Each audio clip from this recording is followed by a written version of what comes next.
and welcome back. This video is going to be about tips for the Spartan race. So basically these tips are for people who are just like me, because if you're like me, you're going to sign up for this race and you're not even going to know what to expect. And a month before the race, you are going online, mostly on YouTube, checking out some videos, tips on how to do the Spartan race. And mostly these tips are coming from people who have done a million Spartan races and are incredible athletes doing incredible things. That can be very intimidating, but don't let it be intimidating because anybody can do the Spartan race.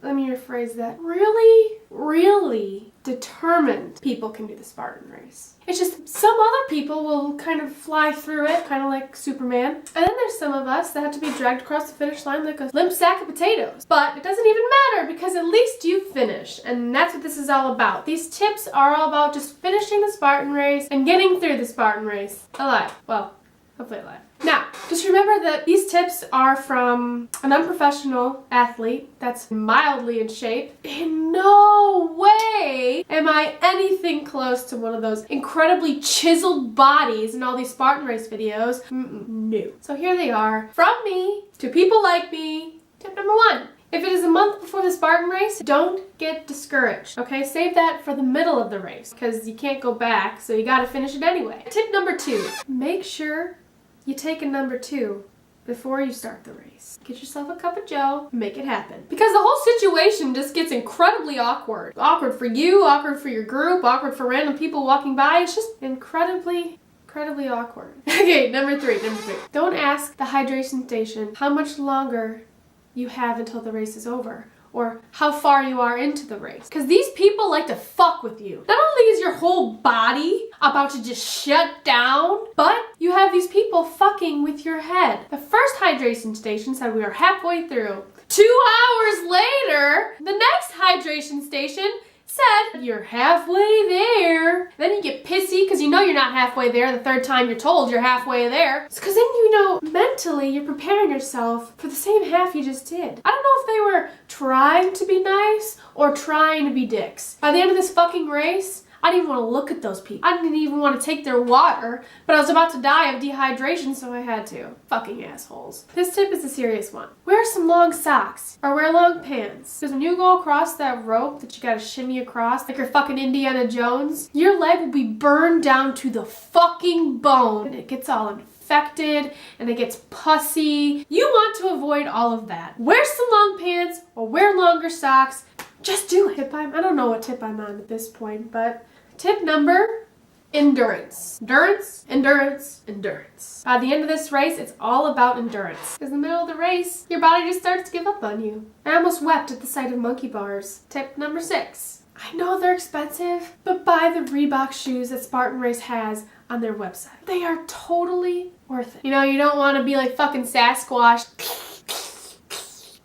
with water in your shoes. They were a fucking lifesaver. This tip is to cry before the race in the comfort of your own home. This cry is important. If you get all the tears out now, because when your legs give out and your arms start spasming and you got blisters everywhere, there'll be no tears to give. Smart. This tip is for the people who are doing the trifecta. I know at the end of the second race, you are going to be starving and your body's craving sustenance. I know that.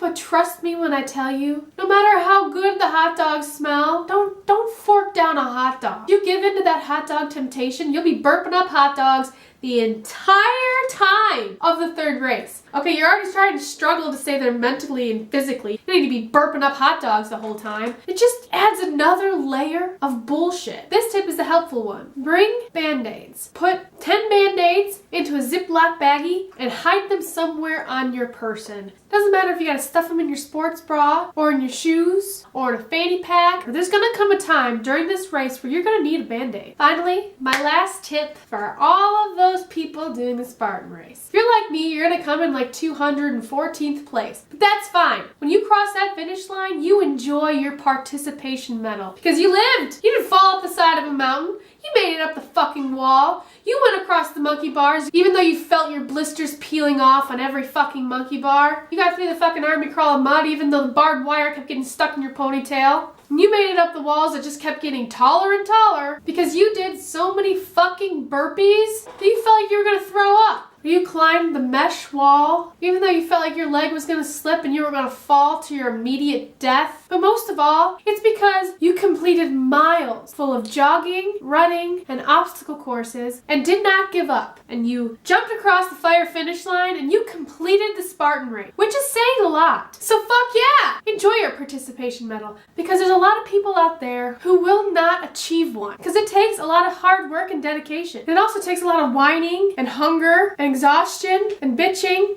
But hey, I got my participation medals.